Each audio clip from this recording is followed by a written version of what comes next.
રસ્તામાં તમે જો અમે આ ભાવેશભાઈએ દેશી રસ્તામાં ગાડી લીધી છે અને થોડુંક કીચડવાળું છે ભાઈ, ગારાવાળું. પાછળ જો હવે આ ભાઈ શું કરે છે. તો ભાઈ ગુડ મોર્નિંગ મિત્રો, બધા કેમ છો? સવારમાં બધાનું સ્વાગત છે નવા વિડીયોમાં. અને અત્યારે ભાવેશભાઈ આવ્યા હતા તો એમના પહેલાં આપણે વંથલી મુકાવાના છીએ અને કાંઈ ખબર નથી શું લેવા જવું છે. તો આજ વરસાદ જેવું દેખાતો નથી. હા બાલુભાઈ, તો કાલે ભાદરવી અમાસ ગઈ પણ અમાસનો અમારો પ્લાન ફેલ ગયો હતો. અત્યારે અમે જઈએ છીએ વંથલી. તો આપણા નવા ચેનલ ઉપર નવા હોય તો સબસ્ક્રાઈબ કરીને વિડીયોને લાઈક કરી દો અને હાલો આપણે આગળ વધીએ. તો કાલે અમારા વરસાદે આખું કામ બધું બગાડી નાખ્યું ફરવા જવાનું. અત્યારે ભાવેશભાઈ કે આપણે ફાઇનલી નીકળી જાવ છે. તો તમને ગામની બાબત કેવું પાણી એવું રાત આખી વરસાદ પડ્યો છે. આપણે ધીમે ધીમે આગળ તો જોઈએ તો ખરા હું પોઝિશન છે. ગામમાં અમારે અત્યારે જ્યાં ભેંસું પૂગી ને ત્યાં સુધી પાણી હોય, કારણ કે અમારું ગામ ઊંચા વિસ્તારમાં છે અને આજે રસ્તો વંથલી જાય ને એ નીચા વિસ્તારમાં છે.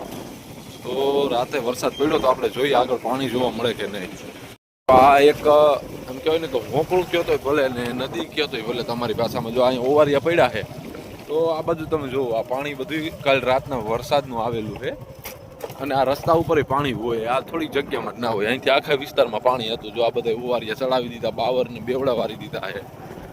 તો ભારે પાણી આવ્યું, ભારે. હું હજુ આપણે આગળ જોવાના છીએ કે મોલમાં નુકસાની થઈ છે કે નહીં. બાકી વોકરા બધા ફૂલ થઈ ગયા છે, રસ્તા બધા ધોઈ નાખ્યા છે. પાછળ તમે જોઈ શકો છો ખાડા ખબડા, તો રસ્તા બધા ધોઈ નાખ્યા છે. અને સારો વરસાદ પડ્યો, જેવો નકર તેવો. સમજો ભાવેશભાઈ ભેગા આપણે અત્યારે નીકળી ગયા છીએ. હજી તમને હું આગળ બતાવું અમારા આ બાજુ વરસાદ કેવો પડે છે, શું હાલત થાય છે. આ જો તમે, આ રાતે પવન પણ હશે વરસાદની સાથે, તો આ બધા ઝાડવા નમાવી દીધા છે. તો વરસાદની સાથે પવન પણ હશે. મિત્રો તમે જોઈ શકો છો લાઇટના પોલથી એમ કહેવાય કે થોડોક જ દૂર રહ્યો. આ ઓવારિયા પણ હલવાણા છે અને બાવર પણ આખો નમી ગયો. અહીંયા જો આ કદાચ બાવર લાઇટના પોલ માટી ગયો તો અમારે આખી રાત અંધારે રહેવું પડત, એવી કન્ડિશન છે ભાઈ. તમે અત્યારે એક વરસાદ પડ્યો અમારા વંથલી જતા માર્ગની તમે હાલત જોઈ શકો છો રસ્તાની. તો આવી ખરાબ કન્ડિશન છે ભાઈ. દર વર્ષે ચોમાસામાં અમારા રસ્તાની કન્ડિશન આવી જ હોય અને વીજ પોલ પણ પડી જાય છે. પાછળ તમે જોઈ શકો છો કપાસ બહુ સારી કન્ડિશનમાં છે અત્યારે, કારણ કે વરસાદ થઈ ગયો છે. પણ રસ્તા ખરાબ થયા છે થોડા. જો એમ તો કપાસમાં નુકસાની પણ છે, એટલે આમાં વાંધો નથી. પણ અમારી સીમમાં અત્યારે અહીંયા અમારે સીમ ફરી જાય નવલખીની લાગે છે, તમે જોઈ શકો છો. તો આપણે હવે આગળ વધીએ અને જોઈએ. આ બાજુ સોયાબીન તમને બતાવું, તમે જોઈ શકો છો. તો સોયાબીનની કંઈક એવી હાલત ધીમે ધીમે આગળ વધીએ. તમે પાછળ જોઈ શકો છો માંડવીની અંદર પાણી ભરાણું છે ને, તો આ રીતની અમારે વધારે પડતી નુકસાની થાય છે મોલમાં, કારણ કે અમારે નીચાણવાળા વિસ્તારમાં પાણી ખૂબ પ્રમાણમાં ભરાય છે. જો આ રીતની અમારે કન્ડિશન ઘણી વખત થઈ જાય છે. અને અમારા ગામમાં તમે અહીંથી જે પાછળનો ભાગ દેખાય ને ત્યાં અમારું ગામ આવેલું છે. તો બહુ મોલની નુકસાની થાય, પણ આ વખતે એમ કહેવાય કે વાંધો આવ્યો નથી. અને મેંદેડા વિસ્તારમાં બહુ વરસાદ પડ્યો, 13-14 દિવસ વરસાદ પડી ગયો છે. તો આપણે હવે આગળ વધીએ. હવે આપણે હાલતા થઈ સીધા વંથલી નીકળીએ. ને કે ભાવેશભાઈ આપણે આ રીતનું કે છે ઉતારશું, જેમ લગ્નમાં ઉતારતા એમ તો આપણું ભેરું નહીં થાય. તો ભાગીએ વંથલી, હાલો ધીમે ધીમે.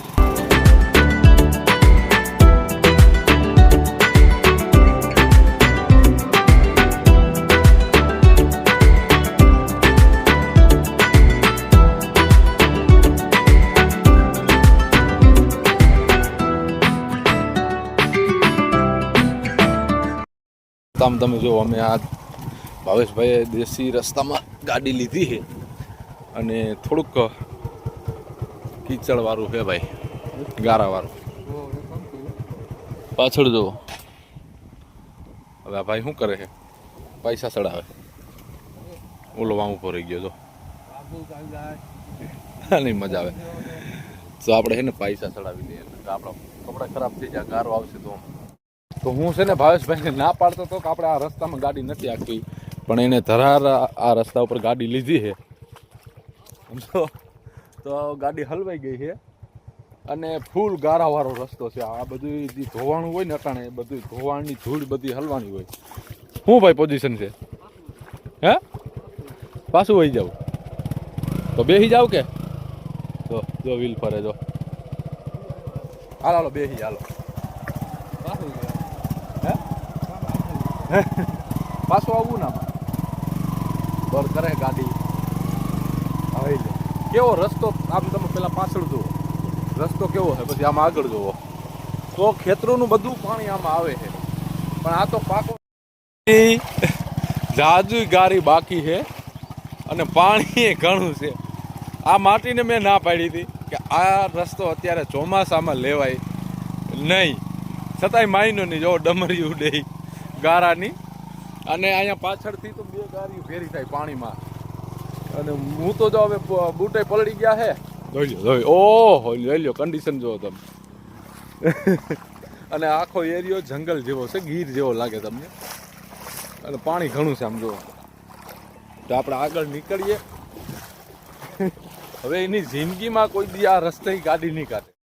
હવે આપણે ફાઇનલી બહાર નીકળી ગયા. 1 કિલોમીટર જેવું હતું. આ પાછળ આખું પાણીવાળું જુઓ, 2 બાજુ છે ને ખાડા ભર્યા છે.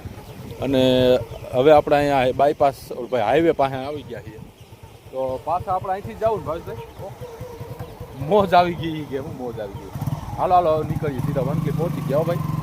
ભાઈ તમને અહીંયા આગળ બતાવું. ઉબેણ નદી અમારે જે વંથલી પાસેથી નીકળી અત્યારે 2 વખત એમાં પાણી આવી ગયું છે. તો તમને બતાવું કન્ડિશન કેવી છે નદીની. તો જો આ નદીનું પુલ છે અને અત્યારે ફૂલ ભરપૂર જાય છે ઉબેણ જુઓ.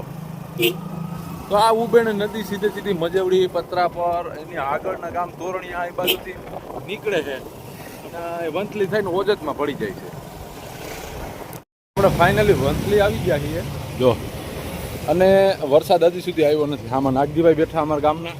તો હવે આને જે ખરીદી કરવાની છે આપણે કરી આવીએ. આવ્યા જઈએ આગળ જોઈએ, તમને બતાવીએ વંથલી કેવું છે અમારું. તો આપણે ભાવેશભાઈ 2 પકોડા ખાઈ લીધા. હવે ભાવેશભાઈને થોડાક ભજીયા ખાવા છે. મને અત્યારે ભજીયાનો મજા આવે. અને ગોરધનભાઈ ને દર્શન 2 આપણા પાકા ફ્રેન્ડ છે. તો વંથલી અત્યારે વાતાવરણ વરસાદ જેવું કંઈ છે નહીં. જો ઓલો લાઇટ ભાવેશે લીધી છે ગાડીમાં લગાડવા માટે, તમને બતાવું. ઓલો બેટરીમાં લાઇટ ચેક કરતો હતો આમ જુઓ. તો આ તમે ગાડીમાં સાઈડમાં લગાડી શકો અને પીળી અને વ્હાઈટ 2 કલરમાં આવે. તો આપણે ગાડીમાં લગાડેલ છે, હું તમને બતાવીશ. આપણે ખરીદી કરી લીધી વંથલીમાંથી ભાવેશભાઈ અને 2. અને વંથલીમાં અંદર ટાઈમ નહોતો મળ્યો કારણ શૂટ કરવાનો. તો હવે આપણે રિટર્ન ઘેરે નીકળીએ છીએ. વરણ વગાડભાઈ તો તમે ચેનલ ઉપર નવા હોય તો સબસ્ક્રાઈબ કરી લીધો, વિડીયોને લાઈક કરી દો. મળશું નવા જ વિડીયોમાં આવા નવા કન્ટેન્ટની સાથે મોજ કરાવવા. જય માતાજી, જય શ્રી કૃષ્ણ ને રામ રામ.